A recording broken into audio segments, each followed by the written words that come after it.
الدین الخالص. السلام علیکم ورحمۃ اللہ وبرکاتہ. الحمد للہ رب العالمین والصلاة والسلام علی اشرف الانبیاء والمرسلین نبینا محمد وعلی آلہ وصحبہ اجمعین. اما بعد. محترم ساتھیوں، دینی بھائیوں، مشاہدین کرام، اسلامی خواتین، آج بتاریخ 17 جولائی سن 2020 عیسوی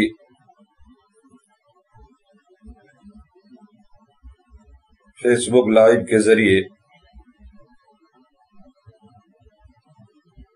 آپ لوگوں کی خدمت میں حاضر ہونے کا موقع ملا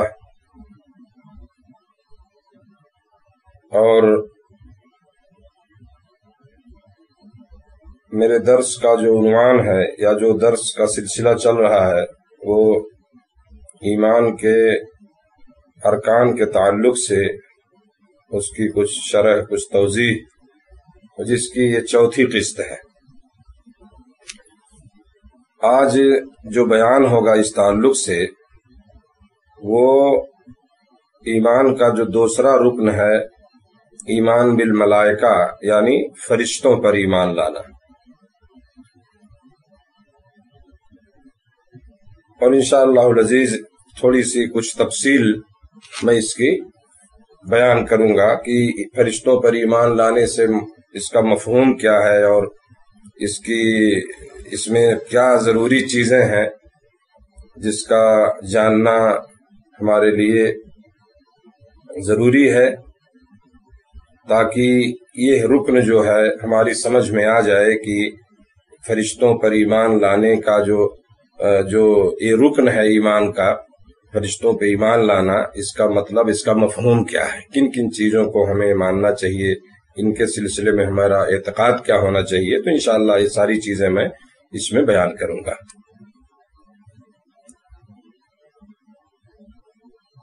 پہلی چیز تو ہمیں سمجھنا ہے کہ فرشتوں پر ایمان لانے کی تعریف کیا ہے، اس کا مطلب، اس کا مفہوم کیا ہے. اس کی تعریف اس طرح ہے میرے دوستوں کہ اس بات پر پختہ اعتقاد رکھنا، یہ عقیدہ رکھنا کہ فرشتے جو ہیں، ملائکہ، اللہ تعالیٰ کی ایک مخلوق ہیں جسے اس نے نور سے پیدا فرمایا ہے. وہ اللہ تعالیٰ کی اطاعت و فرما برداری کرتے ہیں، انہیں جو حکم دیتا ہے اسے کر گزرتے ہیں اور اس کی نافرمانی نہیں کرتے. وہ دن رات اس کی تسبیح بیان کرتے ہیں اور اس سے انہیں ذرا بھی کیا ہے اکتاہٹ نہیں ہوتی. ان کی تعداد کتنی ہے اس کا علم صرف اللہ رب العالمین کو ہے، اور اللہ نے ان کے ذمے مختلف قسم کے فرائض، مختلف قسم کے اعمال اللہ نے انہیں سونپ رکھے ہیں.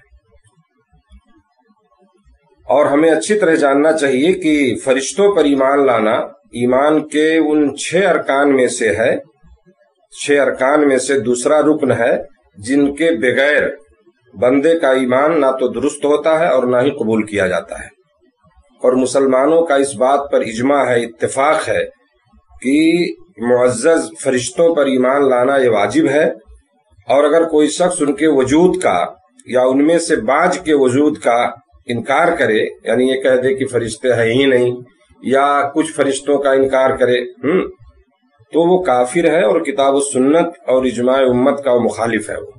وہ ہے نا، یعنی یہ بہت بڑا جرم ہے جو انسان کو کفر تک پہنچا دیتا ہے.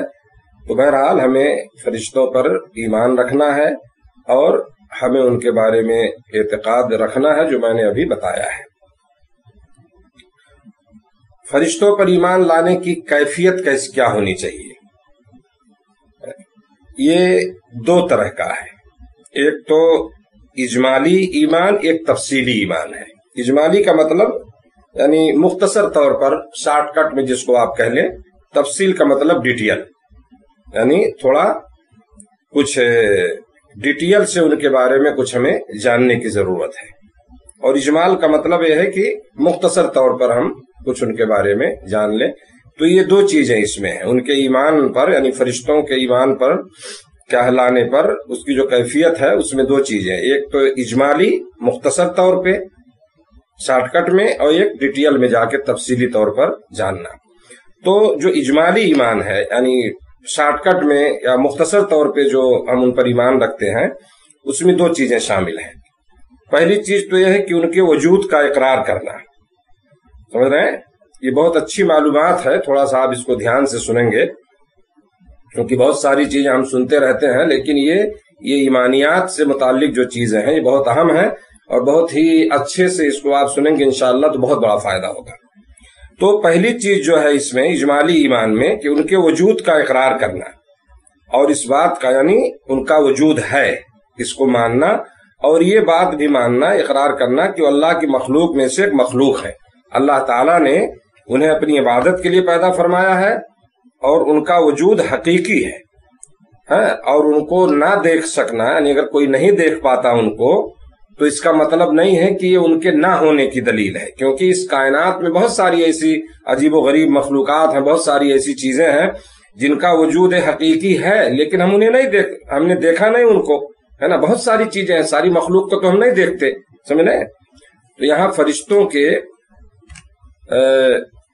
وجود کے تعلق سے بھی ہمیں اسی چیز کو ماننا ہے کہ ان کا وجود حقیقی ہے نا، اگرچہ ہم ان کو نہیں دیکھتے ہیں، کیونکہ اس سلسلے میں بہت ساری جو دلائل موجود ہیں کتاب و سنت سے، ہمیں اس پر ایمان رکھنا ہے، اسے ہمیں ماننا ہے. تو کچھ دلائل میں ذکر کر رہا ہوں مختصر طور پہ جو جس سے مطلب ان کا وجود ثابت ہوگا. سمجھ رہے ہیں نا. پہلی چیز، نبی کریم صلی اللہ علیہ وسلم نے جبریل علیہ السلام کو اصلی شکل میں 2 مرتبہ دیکھا تھا. جبریل علیہ السلام کو ان کی اصلی شکل میں جس طرح سے ہیں وہ جبریل علیہ السلام، ان کو 2 مرتبہ آپ صلی اللہ علیہ وسلم نے، ہمارے نبی صلی اللہ علیہ وسلم نے دیکھا تھا. حضرت عبداللہ بن مسعود رضی اللہ تعالی عنہ فرماتے ہیں، صحابی ہیں، مشہور صحابی ہیں، کہ رأى رسول اللہ صلی اللہ علیہ وسلم جبریل فی صورتہ وله 600 جناح وکل جناح منها قد سد الافق. رسول اللہ صلی اللہ علیہ وسلم نے جبریل کو اپنی اصلی شکل میں دیکھا، ان کے 600 پر تھے. سمجھنا، 600 پر، سمجھنا ہے نا. اور ہر پر نے مشرق و مغرب کی پوری فضا جو ہے یعنی پورے آسمان کو جو ہے ڈھانپا ہوا تھا.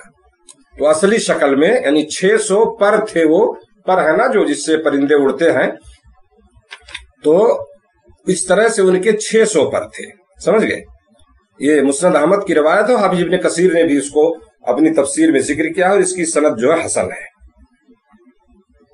اسی طرح بعض صحابہ رضی اللہ عنہم اجمعین نے بعض فرشتوں کو انسانی شکل میں دیکھا، جیسا کہ حدیث جبریل میں حضرت عمر رضی اللہ عنہ بیان فرماتے ہیں کہ ایک دفعہ حضرت جبریل علیہ السلام ایک آدمی کی شکل میں آئے جن کے کپڑے انتہائی سفید اور بال انتہائی سیاہ تھے، ان پر سفر کا کوئی نشان نہیں تھا، اور ہمارے ساتھیوں میں سے کوئی انہیں پہچانتا بھی نہیں تھا. وہ رسول اللہ صلی اللہ علیہ وسلم سے ایمان، اسلام، احسان اور قیامت اور اس کی علامت کے بارے میں سوال کی، جو مشہور لمبی حدیث ہے.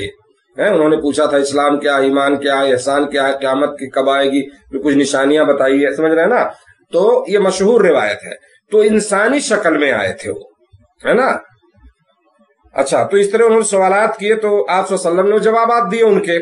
پھر جب وہ چلے گئے تو رسول اللہ صلی اللہ علیہ وسلم نے بتایا کہ یہ حضرت جبریل تھے جو تمہیں تمہارا دین سکھلانے آئے تھے، کیونکہ وہ سوال و جواب سے وہ سلسلہ چل رہا تھا. وعلیکم السلام رحمۃ اللہ وبرکاتہ آفتاب صاحب. تو یہ مسلم شریف کی روایت ہے. سمجھ رہے ہیں. حضرت سعد ایک صحابی ہیں، سعد رضی اللہ تعالیٰ عنہ بیان فرماتے ہیں کہ میں نے جنگ احد میں نبی کریم صلی اللہ علیہ وسلم کے دائیں بائیں 2 آدمی دیکھے جنہوں نے سفید رنگ کا لباس پہنا ہوا تھا، اور انہیں میں نے نہ اس سے پہلے کبھی دیکھا تھا اور نہ بعد میں کبھی دیکھا. یعنی یہ جبریل علیہ السلام اور میکائیل علیہ السلام تھے. یہ بخاری کی روایت ہے. سمجھ رہے ہیں. تو اس سے یہ معلوم ہوا کہ بعد صحابہ نے جو ہے حضرت جبریل اور میکائیل کو انسانی شکل میں دیکھا تھا، اور یہ فرشتوں کے وجود کی دلیل ہے، فرشتوں کے وجود کی دلیل ہے جسے ہمیں ماننا ہے، جس پہ ہمیں ایمان رکھنا ہے۔ اسی طرح فرشتوں کا جنگ بدر میں شریک ہونا، یہ بھی ان کے وجود کی دلیل ہے، مشہور واقعہ ہے، آپ سنتے رہتے ہیں اس چیز کو، ہے نا۔ ایک صحابی ہے رفاع بن رافع، وہ بیان کرتے ہیں کہ جبریل علیہ السلام نبی صلی اللہ علیہ وسلم کے پاس آئے اور کہنے لگے کہ اہل بدر کا آپ کے نزدیک کیا مقام ہے؟ تو آپ یعنی جو صحابہ جو جنگ بدر میں شریک ہوئے تھے، تو آپ صلی اللہ علیہ وسلم نے جواب دیا کہ وہ مسلمانوں میں سب سے افضل ہیں، من افضل المسلمین۔ یا اسی طرح سے آپ صلی اللہ علیہ وسلم نے کوئی اور کلمہ کہا، راوی کا بیان ہے، جبریل علیہ السلام نے کہا کہ تو جبریل علیہ السلام نے کیا کہا، وَكَذَلِكَ مَنْ شَهِدَ بَدْرًا مِنَ الْمَلَائِكَةِ، اسی طرح وہ فرشتے بھی سب سے افضل ہیں جو جنگ بدر میں شریک ہوئے تھے، سنا ہے بخاری کی روایت۔ تو یہ ساری چیزیں میرے دوستوں ان کے فرشتوں کے وجود پر کی دلیل ہیں یہ، اور ہمیں ان پر ایمان رکھنا ہے، اور اس کا کیا ہے، انکار نہیں کرنا۔ جو انکار کرے گا وہ ایمان سے خارج ہو جائے گا۔ تو اجمالی ایمان میں فرشتوں پر جو ہمیں مختصراً جو ہمیں شارٹ کٹ میں جو ایمان رکھنا ہے، اس میں سے پہلی چیز جو میں نے بیان کیا کہ ان کے وجود کا اقرار کرنا۔ دوسری چیز جو ہے کہ وہ کون چیز ہمیں ماننا ہے، ان کو جو مقام و مرتبہ اللہ نے عطا کیا ہے انہیں اسی پہ برقرار رکھنا، سمجھ رہے ہیں نا، جو مقام و مرتبہ اللہ نے دیا ہے ان کو اسی پہ باقی رکھا جائے، اس سے ان کو آگے نہ بڑھایا جائے۔ اور وہ کیا ہے، وہ یہ ہے کہ اللہ کے مامور بندے ہیں، اللہ نے انہیں جو حکم دیا وہ کرتے ہیں، اللہ نے جو انہیں عزت دی ہے، ان کے مرتبے کو بلند کیا، انہیں اپنا تقرب نصیب کیا، اللہ کے قریبی محبوب بندے۔ ان میں سے بعض اللہ کی وحی کے پیغامبر ہیں، جو قاصد، جو اللہ کا وحی، اللہ کا آرڈر لے کے وہ آتے تھے نبیوں کے پاس، اور بعض سمجھ رہے ہیں نا جیسے حضرت جبریل علیہ السلام، اور ان میں اتنی ہی طاقت ہے جس قدر اللہ نے انہیں عطا کی ہے، جو طاقت اللہ نے انہیں دی ہے نا، اتنی ہی طاقت ان کے اندر ہے، اس کے باوجود وہ اپنے اور دوسروں کے کسی کے نفع نقصان کے مالک نہیں۔ اسی لیے کسی قسم کی عبادت کو ان کے لیے بجا لانا جائز نہیں ہے، یا اللہ کی صفات سے انہیں متصف کیا جائے، سمجھ گئے؟ جیسا کہ کچھ نصارہ کا جبریل علیہ السلام کے بارے میں عقیدہ ہے، جیسا کہ سورہ انبیاء میں اللہ نے فرمایا وَقَالُوا اتَّخَذَ الرَّحْمَنُ وَلَدًا سُبْحَانَهُ بَلْ عِبَادٌ مُكْرَمُونَ۔ وہ مشرک کیا کہتے ہیں کہ رحمان اولاد والا ہے، اس کی ذات پاک ہے، بلکہ وہ سب اس کے معزز بندے ہیں، کسی بات میں اللہ تعالیٰ پر سبقت نہیں لے جاتے، بلکہ اس کے فرما پرکار بندے ہیں، اس کے فرمان پر وہ کاربند ہیں، اس کے فرما بردار جو ہے بندے ہیں وہ۔ تو یہ جو ہے ان کے بارے میں ہمیں ایمان رکھنا اس طرح سے، یعنی ان کے مقام سے انہیں آگے نہیں بڑھانا ہے کہ اب ان کو حاجت روا، مشکل کشا اور ساری چیزیں سمجھ کر کے، جیسے آج بہت سارے مسلمان جو ہے نا انسانوں کو جو ہے یہ سب ساری چیزیں کیا ہے سمجھ کر ان کے سامنے جانا، انہیں پکارنا، مشکل کشا سمجھنا اور ساری چیزیں جو لوگ کرتے ہیں، تو ایسا عقیدہ جو ہے فرشتوں کے بارے میں بھی نہیں رکھنا ہے، سمجھ گئے نا۔ جو طاقت انہیں اللہ دی ہے اتنی ہی ان کے پاس ہے، نہ تو کسی کو نفع پہنچا سکتے ہیں، نقصان پہنچا سکتے ہیں، اور وہ اتنے کرتے ہیں جو انہیں حکم دیا جاتا ہے، جیسے قرآن میں ہے وَيَفْعَلُونَ مَا يُؤْمَرُونَ، جو انہیں حکم ہوتا ہے اسی کو کرتے ہیں، اس سے آگے پیچھے کچھ نہیں کرتے ہو، جیسے اللہ نے سورۃ تحریم میں فرمایا لا یعصون اللہ ما امرہم وَيَفْعَلُونَ مَا يُؤْمَرُونَ، انہیں جو حکم اللہ دیتا ہے اس کی نافرمانی نہیں کرتے، انسانوں کی طرح کہ اللہ جو حکم دے رہا ہے اس کے الٹے کرنا ہے، سمجھ گئے نا، وہ اس کی نافرمانی نہیں کرتے بلکہ جو حکم دیا جاتا ہے اسے بجا لاتے ہیں۔ تو یہ مختصر ان کے بارے میں ایمان جو میں نے بتایا کہ ہمیں اس پر کیا ان پر ایمان رکھنا ہے، دو چیزیں میں نے بتائی، سمجھ رہے ہیں نا۔ اب یہاں جو ہے دوسری چیز جو ہے میں نے بتایا تھا وہ تفصیلی ایمان، ڈیٹیل میں تھوڑا جانا پڑے گا اس میں، تفصیلی طور پر کس طرح ہمیں ان پر ایمان رکھنا ہے، کن کن چیزوں کا کو ہمیں ماننا ہے، کن کن چیزوں کا اقرار کرنا ہے یا جاننا ہے ان کے بارے میں۔ پہلی چیز فرشتوں کی پیدائش، اس کو ہمیں جاننا ہے، سمجھنا، یہ ڈیٹیل ایمان ہے ان کے بارے میں۔ تو فرشتوں کی پیدائش کے تعلق سے ہمیں یہ جاننا ہے کہ اللہ تعالیٰ نے انہیں فرشتوں کو نور سے پیدا کیا ہے، ہے، جیسا کہ اللہ نے جنوں کو آگ اور بنی آدم کو مٹی سے پیدا کیا، اسی طرح فرشتوں کی پیدائش جو ہے نور سے ہوئی ہے، اور ان کی پیدائش جو ہے آدم علیہ السلام سے پہلے کی ہے۔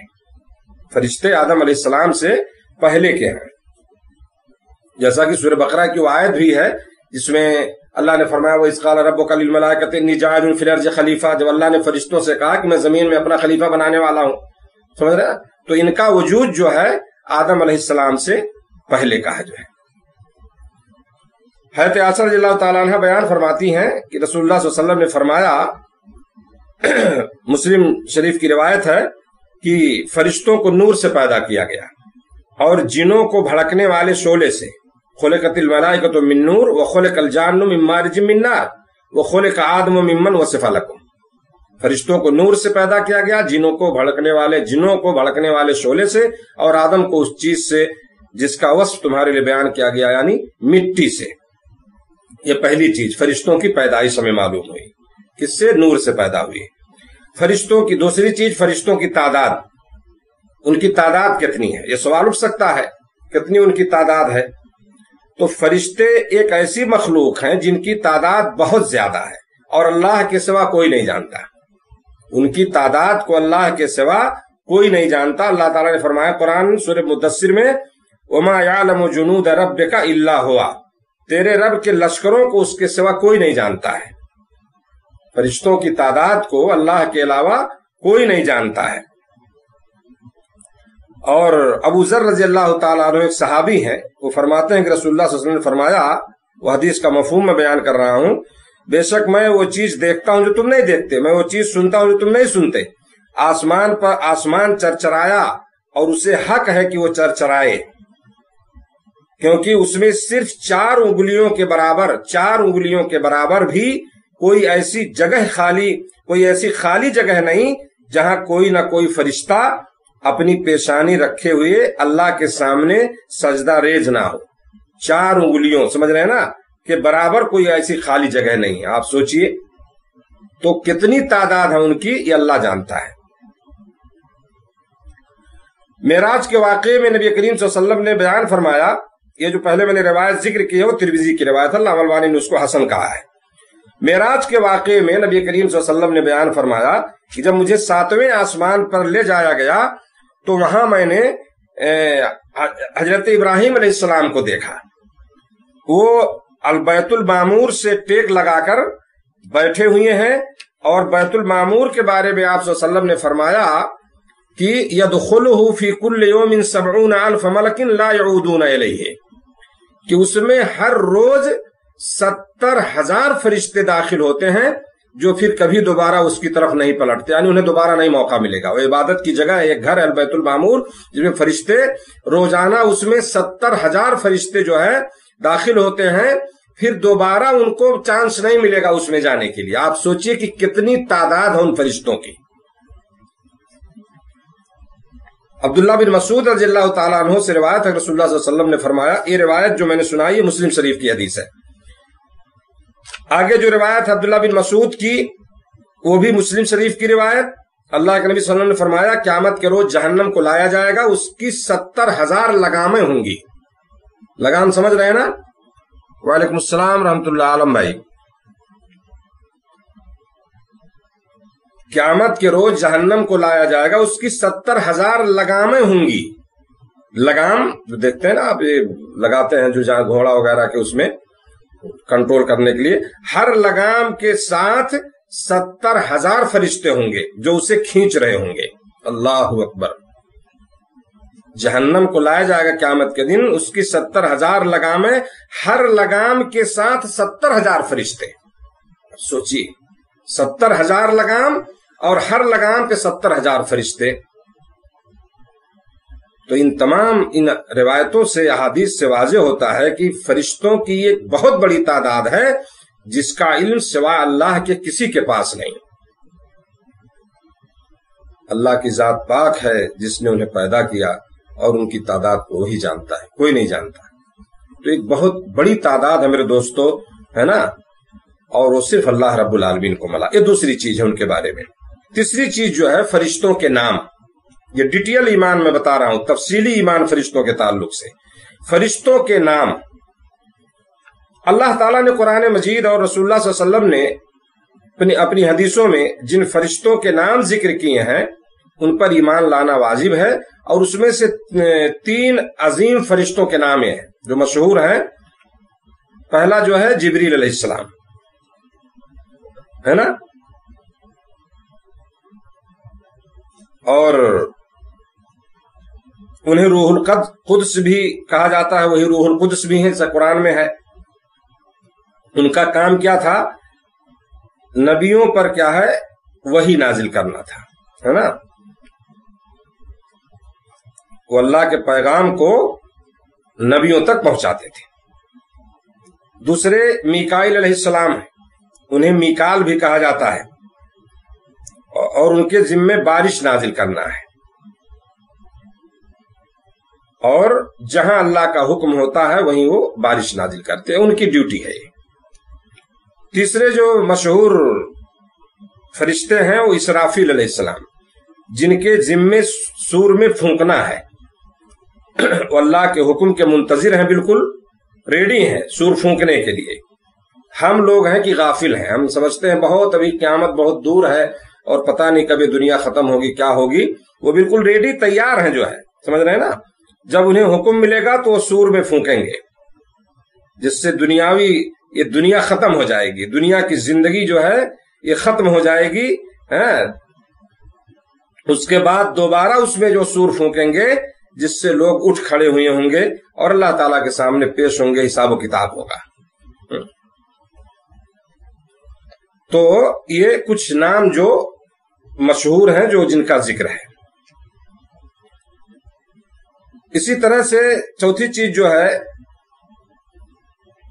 وہ فرشتوں کی صفات، یعنی وہ کیسے ہیں، وہ کس طرح ہیں، کیسے وہ ہوتے ہیں، تو یہ ان کی صفات کو بھی ہمیں جاننا ضروری ہے۔ جیسا کہ میں نے بتایا کوئی ایک حقیقی مخلوق ہیں فرشتے، اور ان کے حقیقی اجسام ہیں، جسم جیسے ہمارے پاس ہے، بدن ہے، جو بعض صفات سے متصف ہیں، اور تھوڑی سی اس کی میں تفصیل کرنا چاہتا ہوں۔ پہلی چیز کہ ان کی پیدائش کی عظمت اور ان کے جسم کی جو ہے ضخامت کس طرح سے ہے۔ وہ اللہ نے فرشتوں کو بڑی طاقتور شکلوں میں پیدا فرمایا ہے، جو ان کے بڑے بڑے اعمال کے شایان شان ہیں، جو کہ اللہ نے ان کے سپرد کیے ہیں، پہلی چیز۔ دوسری چیز ان کے پاس پر ہیں، جیسے پرندے اڑتے ہیں نا، ایسے پر ہیں ان کے پاس۔ اللہ نے فرشتوں کے 2-2 3-3 اور 4-4 پر بنائے ہیں، اور اس سے زیادہ بھی ہیں۔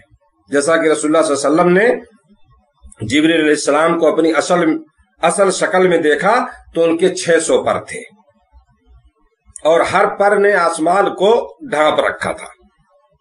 سورہ فاطر میں اللہ تعالیٰ نے فرمایا ہے، الحمدللہ فاطر السماوات والارض جاعل الملائکۃ رسلا اولی اجنحۃ مثنی وثلاث ورباع یزید فی الخلق ما یشاء۔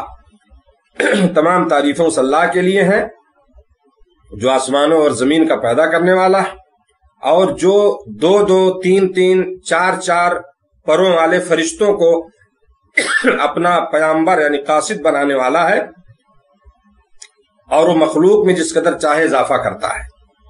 تو اس آیت میں پتا چلا کہ 2-2 پر 3-3 پر 4-4 پر والے فرشتے، اور حدیث سے بھی یہ چیز ثابت ہوئی کہ جبریل علیہ السلام کے کیا 600 پر تھے۔ نمبر 3، وہ کھانے پینے کے محتاج نہیں ہیں، یہ ان کی صفات میں بیان کر رہا ہوں۔ وہ کھانے پینے کے محتاج نہیں ہے۔ اللہ نے فرشتوں کو اس طرح پیدا فرمایا ہے کہ نہ تو کھانے کے محتاج ہیں اور نہ پینے کے، انہیں کسی چیز کی ضرورت نہیں پڑتی، اور نہ وہ شادی کرتے ہیں، نہ ہی آگے ان کی نسل چلتی ہے۔ نمبر 4، اسی طرح سے فرشتے جو ہے اصحاب عقل و خرد ہیں، دل والے ہیں، ان کے پاس بھی عقل ہے، شعور ہے۔ انہوں نے اللہ تعالیٰ سے کلام کیا ہے، اور اللہ نے ان سے کلام کیا، اور انہوں نے آدم علیہ السلام اور دیگر انبیاء سے بھی کلام کیے ہیں۔ نمبر 5، وہ اپنی حقیقی شکل کے بجائے جو ان کی شکل ہے دوسری شکل اختیار کرنے کی بھی صلاحیت رکھتے ہیں، یعنی فرشتے جس کی شکل چاہیں وہ اختیار کر سکتے ہیں۔ اللہ تعالیٰ نے فرشتوں کو یہ طاقت و قوت عطا کی ہے کہ وہ انسان کی شکل و صورت اختیار کر سکتے ہیں، جیسا کہ بعض روایتوں سے یہ چیز ثابت ہے نا، کہ وہ انسانی شکل میں، جیسا کہ میں نے بتایا کہ وہ جبریل آئے تھے نبی صلی اللہ علیہ وسلم کے پاس بیٹھے جو ہے، تو انسانی شکل جو ہے وہ اختیار کر سکتے ہیں۔ ایسے ہی وہ مشہور واقعہ ہے 99 آدمیوں کے قاتل کا، جس نے 100 کمپلیٹ کیا تھا بعد میں اس راہب کو قتل کر کے، تو وہاں بھی جب اس کی موت ہوئی تو جو فرشتے جب آپس میں لڑنے، تیسرا فرشتہ جو آیا تھا انسانی شکل میں جس نے فیصلہ کیا تھا، تو یہ اللہ نے انہیں کیا ہے یہ طاقت دی ہے کہ وہ دوسری شکل اختیار کر سکتے ہیں۔ اسی طرح سے چھٹی چیز جو ہے وہ فرشتوں کی موت، تمام فرشتے، ملک الموت جو روح قبض کرنے والا فرشتہ، یہ سارے لوگ جو ہے سب قیامت کے دن فوت ہو جائیں گے۔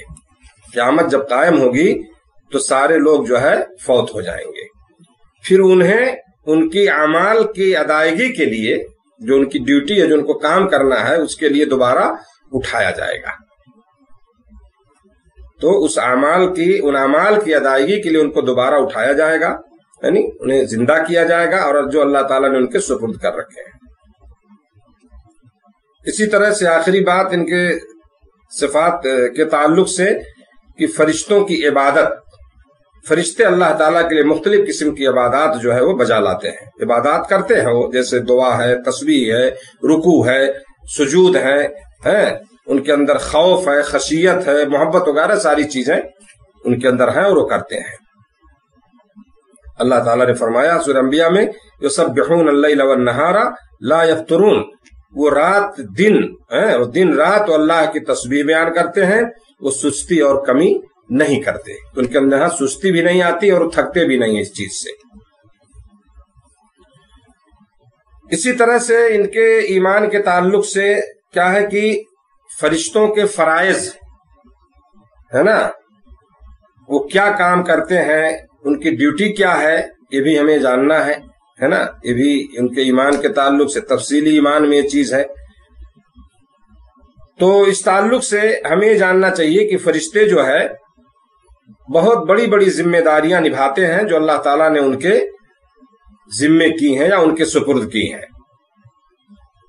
ان میں سے بعض میں ذکر کرنا چاہتا ہوں۔ پہلی چیز ہے کہ وہ عرش کے اٹھانے والے ہیں، جیسا کہ اللہ تعالیٰ کا فرمان ہے، الذین یحملون العرش ومن حولہ یسبحون بحمد ربہم ویؤمنون بہ ویستغفرون للذین آمنوا ربنا وسعت كل شيء رحمة وعلما فاغفر للذین تابوا واتبعوا سبیلک وقهم عذاب الجحیم۔ اس کا مطلب یہ ہے کہ جو فرشتے عرش اٹھائے ہوئے ہیں، الذین یحملون العرش، جو فرشتے عرش اٹھائے ہوئے ہیں، سمجھ رہے نا، تو وہ اور جو اس کے گرد ہیں، یعنی اس کے ارد گرد سب اپنے رب کی حمد کے ساتھ اس کی تسبیح کرتے ہیں، اس پر ایمان رکھتے ہیں، اور ایمان والوں کے لیے استغفار کرتے ہیں، یعنی مومنوں کے لیے بخشش طلب کرتے ہیں وہ، اور کہتے ہیں کہ ہمارے رب تو نے اپنی رحمت اور علم سے ہر چیز کا احاطہ کر رکھا ہے، لہٰذا جن لوگوں نے توبہ کی اور تیرے راستے کی، تیری راہ کی پیروی کی، انہیں تو بخش دے اور انہیں دوزخ کے عذاب سے بچا لے۔ سمجھ رہے ہیں؟ تو اس آیت سے کیا ہے ثابت ہوا کہ کئی فرشتے ایسے ہیں جو عرش الہی کو اٹھائے ہوئے ہیں، اللہ کے عرش کو، جس پہ مستوی ہے اللہ تعالیٰ جس عرش پر، اس عرش کو کیا ہے وہ فرشتے اٹھائے ہوئے ہیں، اور وہ اللہ رب العالمین کی تسبیحات پڑھنے کے ساتھ ساتھ ایمان والوں کے لیے وہ فرشتے دعا بھی کرتے ہیں، یعنی جنہوں نے توبہ کی اور اللہ کے دین کی پیروی کی، اس کے لیے بخشش کی طلب کرتے ہیں کہ اللہ تعالیٰ انہیں تو بخش دے، انہیں جہنم سے بچا لے۔ دوسری چیز اس کے تعلق سے، ان کے فرائض کے تعلق سے، وہ فرشتہ جس کے ذمے رسولوں پر وحی کو نازل کرنا ہے، اور وہ حضرت جبریل علیہ السلام ہے۔ تیسری چیز، وہ فرشتہ جس کے ذمے سور میں پھونکنا ہے، وہ اسرافیل علیہ السلام ہے۔ چوتھی چیز اس تعلق سے وہ فرشتے جو بنی آدم کے اعمال لکھنے پہ مامور ہیں، جو ہمارے اعمال کو نوٹ کر رہے ہیں، لکھ رہے ہیں، جو بھی ہم کرتے ہیں وہ ساری چیزیں ہماری نوٹ کی جا رہی ہیں، جیسا کہ اللہ نے فرمایا ہے قرآن سورہ انفطار میں وَإِنَّ عَلَيْكُمْ لَحَافِظِينَ كِرَامًا كَاتِبِينَ يَعْلَمُونَ مَا تَفْعَلُونَ، تم پر نگراں یعنی فرشتے مقرر ہیں جو معزز ہیں، اعمال لکھنے والے، جو کچھ تم کرتے ہو وہ اسے جانتے ہیں۔ تو ہمارے ساتھ وہ ہوتے ہیں میرے دوستو، یہ اور بات ہے کہ ہم غفلت میں ہوتے ہیں، ہم نہیں سمجھتے کہ ہمارے ساتھ کوئی ہے۔ اگر اس چیز کو ایک انسان محسوس کر لے تو میرے خیال سے وہ گناہوں کے قریب نہیں جائے گا، کیونکہ یہ فرشتے جو ہمارے ساتھ ہیں کرامن کاتبین، جو لکھنے والے لکھ رہے ہیں، ہماری چیزوں کو نوٹ کر رہے ہیں، اگر یہ شعور احساس ہمارے اندر جاگ جائے اور ہمیں احساس ہو جائے اس چیز کا، تو حقیقت یہ ہے کہ میرے دوستو ایک انسان جو ہے، ایک مسلمان جو ہے گناہوں کے قریب نہیں جائے گا، اور اللہ رب العالمین کی نافرمانیاں جو ہے وہ اس سے نہیں ہوں گی، وہ نہیں کرے گا جو ہے۔ تو اس سے میں عرض کر رہا تھا کہ یہ اعمال کے لکھنے والے فرشتے ہیں، یہ ان کی ایک ڈیوٹی ہے جو کر رہے ہیں۔ اور ان کے بارے میں آتا ہے کہ یہ جو اعمال لکھنے والے فرشتے ہیں دن اور رات کے الگ الگ ہیں، جیسا کہ ایک روایت میں اللہ کے نبی صلی اللہ علیہ وسلم نے فرمایا تم میں دن اور رات کے فرشتے باری باری آتے ہیں اور وہ نماز فجر اور نماز عصر کے وقت جمع ہوتے ہیں، پھر وہ فرشتے اوپر چلے جاتے ہیں جنہوں نے تمہارے پاس رات گزاری ہوتی ہے، چنانچہ ان کا رب ان سے سوال کرتا ہے، حالانکہ وہ ان کے بارے میں زیادہ جانتا ہے، اللہ کو تو علم ہے، پھر بھی فرشتوں سے پوچھتا ہے تم نے میرے بندوں کو کس حال میں چھوڑا؟ تو فرشتے کہتے ہیں ہم نے جب انہیں چھوڑا تو نماز پڑھ رہے تھے، اور جب ان کے پاس آئے تو بھی وہ نماز ہی پڑھ رہے تھے، کیونکہ یہ فجر اور عصر میں آتے ہیں، ان کی ڈیوٹی چینج ہوتی ہے، سمجھ گئے؟ تو یعنی ٹائملی ان کی ڈیوٹی ہے اور وہ ہمارے اعمال کو نوٹ کر رہے ہیں۔ اسی طرح سے وہ فرشتے جن کے ذمے بادل لانا، بارش برسانا، پودوں کو اگانا، اسی طرح وہ فرشتے جن کے ذمے پہاڑوں کے امور ہیں، اسی طرح سے جنت اور جہنم کے خازن داروغہ ہیں، اسی طرح وہ فرشتے جو بنی آدم کی حفاظت پہ مامور ہیں۔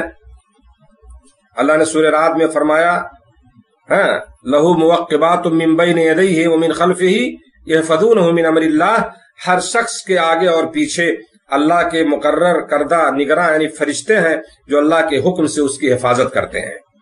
اسی طرح سے میرے دوستو وہ فرشتے جن کے ذمے انسان کے ساتھ رہنا اور ان کے لیے بھلائی کی دعا کرنا ہے، اسی طرح سے وہ فرشتے جو رحم میں نطفے کے امور اور انسان میں روح پھونکنے، اس کا رزق، عمل، بدبختی، سعادت مندی لکھنے پر مامور ہے نا، یعنی جب نطفہ قرار پاتا ہے ماں کے رحم میں، ہے نا، تو وہاں آ کر کے وہ فرشتہ لکھتا ہے۔ اور ایک حدیث میں اس سلسلے میں سنانا چاہتا ہوں، حضرت حذیفہ بن اسید رضی اللہ عنہ بیان کرتے ہیں رسول اللہ صلی اللہ علیہ وسلم نے ارشاد فرمایا جب رحم مادر میں، ماں کے رحم میں، بچے دانی جس کو کہتے ہیں، نطفے پر 42 راتیں گزر جاتی ہیں، اذا مر بالنطفة 42 لیلۃ، یہ حدیث کے الفاظ ہیں۔